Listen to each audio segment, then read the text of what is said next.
Assalamualaikum student, today we'll learn about the first year physics chapter 1 question answer conceptual question from 1 to 9 for the federal board and by the Dreams Academy. Question number 1 is, for an answer to be complete the units need to be specified. Why?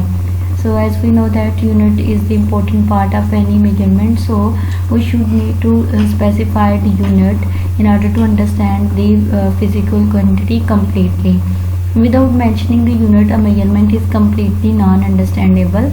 Means, for example, let's understand it with the help of example. For example, height of the person is 5 feet, so we should need to write feet with 5 is the magnitude and feet is the unit.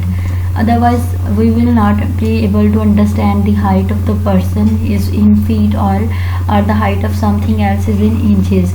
So another example is, if a car is moving with 50 speed, means that अगर एक car है वो 50 metre पर second की speed से move कर रही है, बट अगर आप किसी पर्सन को कहते हैं कि कार 50 के साथ मूव कर रही है तो हमें कोई आइडिया नहीं होता कि वो किलोमीटर पर आवर जा रही है, मीटर पर सेकंड जा रही है। तो साथ में यूनिट को स्पेसिफाइड करना बहुत ज़रूरी है, अदरवाइज़ आपको कंप्लीट इंफॉर्मेशन नहीं मिलती किसी भी फिजिकल क्वांटिटी की या आंसर की जो आप बात करना चाह रहे हैं। आई होप आपको क्वेश्चन भी समझ आई हो। बाकी क्वेश्चन अगर आप समझना चाहते हैं या उनके आंसर्स आपको चाहिए हैं तो बाकी वीडियोस को देखिए, चैनल को लाइक शेयर और सब्सक्राइब करें। अल्लाह हाफिज़।